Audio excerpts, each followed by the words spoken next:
हमारे अपने बुंदेलखंड में एक जिला है झांसी। कौन सा जिला है? झांसी में तालबेहट नाम का एक गांव है। वहां पर सन 1938 में एक संत हुए, आहा हा, जिनका नाम पंडित श्री लक्ष्मण प्रसाद जी था। पंडित परशुराम जी के घर पर बबेले परिवार से थे। इनका जन्म पंडित परशुराम जी के घर पर पंडित श्री लक्ष्मण दास जी का हुआ। बचपन में अकाल पड़ा तो माता पिता मर गए। सत्य घटना बता रहे हैं महाराज, कोई बहुत पुरानी चर्चा नहीं, सन 1938 की। माता पिता मर गए, अब तो अनाथ की भांति रहने लगे, कोई साथी नहीं। हमने आपको एक दिन बताया तो ये दुनिया तब तक की साथी है जब तक आप पद पर हो, चेहरे पर चमक है और जेब में नोट है। हाँ, फिर माता पिता छोड़कर संसार के अन्य जितने रिश्ते हैं सब किनारा काट लेते हैं। तो आप जो है प्रेम पूर्वक रहने लगे। गृहस्थ में थे, बड़े होकर के आपका विवाह जगन्नाथ दुबे की कन्या के साथ हुआ। आपकी आर्थिक स्थिति तो ठीक नहीं थी, बहुत डगमगाई। कई दिनों परिवार सहित भूखे रह करके जीवन जीते थे, परंतु स्वभाव था मांगना। तो इन मांगने वालों से क्या मांगना, मांगना ही है तो देने वालों से मांगना। अर्थ समझे? पुनः समझिए। जिस दुनिया पर आप भरोसा रखते हो कि ये दुनिया कुछ देगी, ये तुम्हें क्या खाक देगी, ये खुद भिखारन है। दुनिया स्वयं भिखारन है। अंतर इतना है, गरीब मंदिर के बाहर भीख मांगता, अमीर भीतर मांगता। मांगते दोनों, अंतर इतना है, एक मर्यादा में मांगता, एक मर्यादा तोड़कर मांगता। तो है ही, हे भगवान, ऐसा प्रभु ईश्वर, जो भी नाम, जिसके धर्म के जो नाम होते नाम लेता, ऐसा हो जाए मालिक, दाता, गुरु, ईश्वर, भगवान। तो ये दुनिया खुद भिखारन है। वो आपको क्या देगी मेरे साधुओं? मांगना ही है तो उन गोविंद से मांगो जो दिल खोलकर सुदामा की भांति दे देते हैं। आशा ही परम दुख है, नैराश्यम परमम सुखम। निराशा, नैराश्यम परमम दुखम, निराशा परम दुख है। इसलिए संसार से आशा मत रखो। आशा रखना है तो खुद पर मजबूत विश्वास रखो। और दुनिया आपको ताली तभी बजाएगी जब आप पद पाने लगेंगे। अकेले रास्ता तुमको ही चुनना पड़ेगा। इसलिए मेरे प्यारे, दुनिया के सपोर्ट में रहो ही मत। जिस दिन तुम चमक जाओगे दुनिया अपने आप पीछे आ जाएगी। हाँ, तो पंडित लक्ष्मण दास जी बहुत गरीब निर्धन, आहा हा, राम जी के भजन में नित्य दिन रात डूबे रहते। तुम बिन कौन हमारो प्रभु जी, तुम बिन कौन हमारो, आपके बिना संसार में हमारा कोई नहीं। ठाकुर रघुनाथ, हे राघव जी, तुमसे हमने प्रीति लगाई। और याद रखना प्रभु, ये दर झुके तो सिर्फ आपके चरणों में झुके, किसी अन्य चरणों में ना झुके।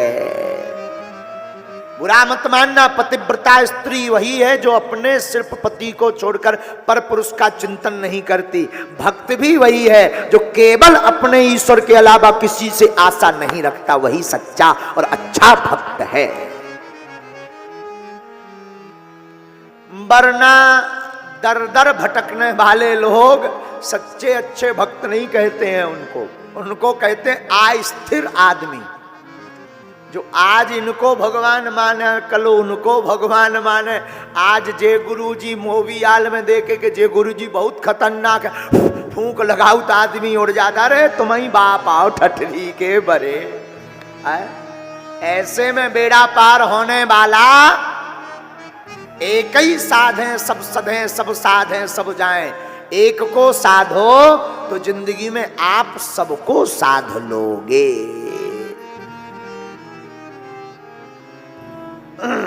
एक बार गौ माता की सेवा करने का मौका मिला पंडित लक्ष्मण दास जी को।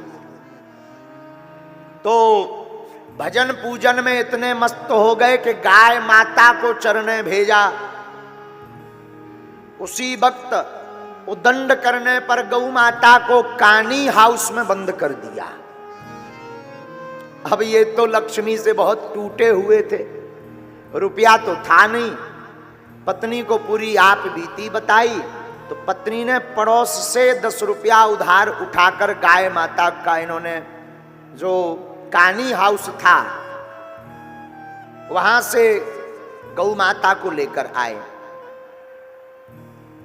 लेकिन जैसे ही रास्ते में गए वो प्रभु को कहने लगे, भगवान गौ माता को तो हम छुड़ा लाएंगे पर ये 10 रुपया नहीं चुका पाएंगे। कुछ कमाते धमाते हम कुछ है नहीं, बड़ी मुश्किल से तो जीवन चलता, जेब में कुछ रहता नहीं सरकार। अब कैसे चुकेगा? बस हमारे मन में यही मलाल है। भगवान भी कम कौतुकी नहीं। हम सत्य घटना बता रहे हैं आपको, ये तालबेहट गांव की। महाराज जैसे ही कांजी हाउस पहुंचे और कहा कि हमारी गौ माता आपने पकड़ रखी है, जुर्माना ले लीजिए, गाय माता छोड़ दीजिए। तुरंत मैनेजर चौंक करके बोला कि आप पागल तो नहीं हो गए हैं? अभी अभी 1 घंटा पहले आप रुपया भी चुका गए और गाय माता को भी ले गए। इनकी आंखों में आंसू आ गए कि हम तो आए नहीं, फिर ये कौन हमारा रूप बना करके आ गया। चलो घर देखते हैं। घर वापस आए तो पत्नी से कहा कि गाय माता आ गई। तो पत्नी बोली, वो तो कब की आ गई, जब तुम निकले तभी गाय माता आ गई। अब समझ गए आप कि हमारे राम जी ने लीला कर दी। अब तो इनका विश्वास भगवान के चरणों में और दृढ़ हो गया। अब तो जो 4 घंटा पूजा करते थे, अब तो दिन ना रात राघव जी की याद में निमग्न रहने लगी। एक बार ठाकुर जी के चरणों में, रघुनाथ जी के चरणों में आप बैठे थे। उस वक्त यवनों का बड़ा अत्याचार था। यवन बड़ा अत्याचार कर रहे थे। तो पंडित लक्ष्मण दास जी की मूर्ति पूजा के कारण यवनों को बड़ा ईर्षा होने लगी। तो यवनों ने पंडित लक्ष्मण दास जी के ऊपर अत्याचार करना प्रारंभ कर दिया। पिटाई करनी प्रारंभ कर दी, शोषण करना प्रारंभ कर दिया।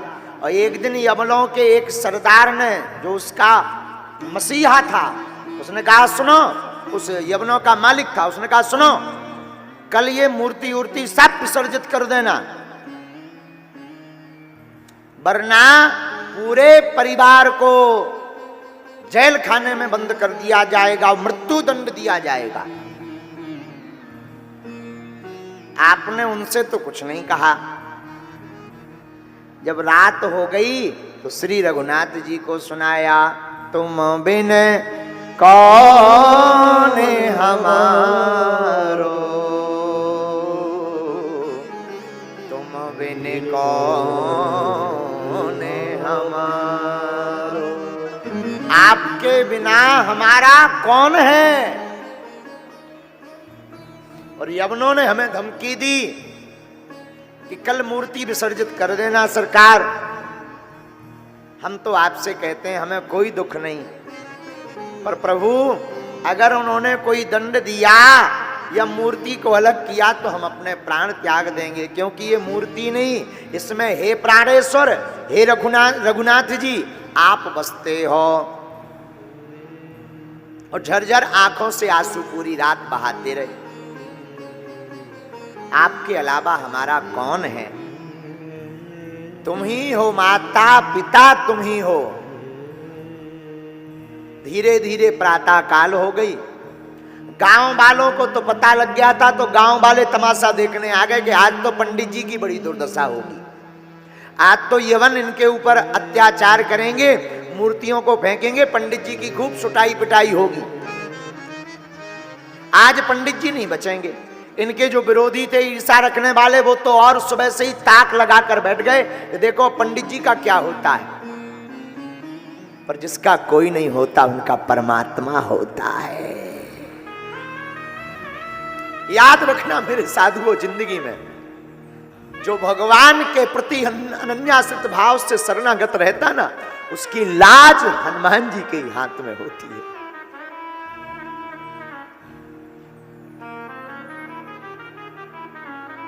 यवन आए दोपहर में, खूब उद्दंड मचाया, बाहर निकलो, कहां है मूर्तियां, कहां है तुम्हारे भगवान, क्या करेंगे तुम्हारे भगवान, हम देख लेते हैं।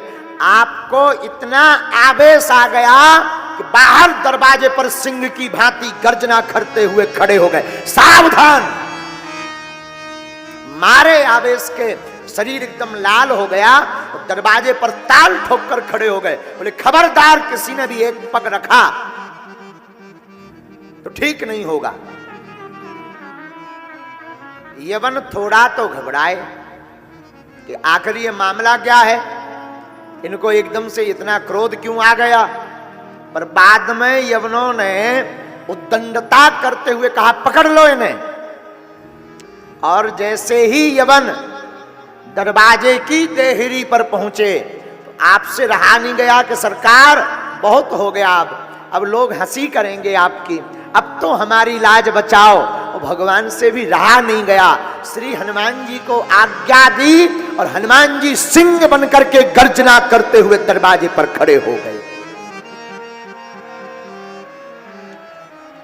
और उस गर्जना का ऐसा प्रभाव पड़ा श्री लक्ष्मण दास जी के ऊपर कि एक पैर पृथ्वी में पटका, सब यवन मूर्छित हो गए, पूरा गांव हतप्रभ रह गया।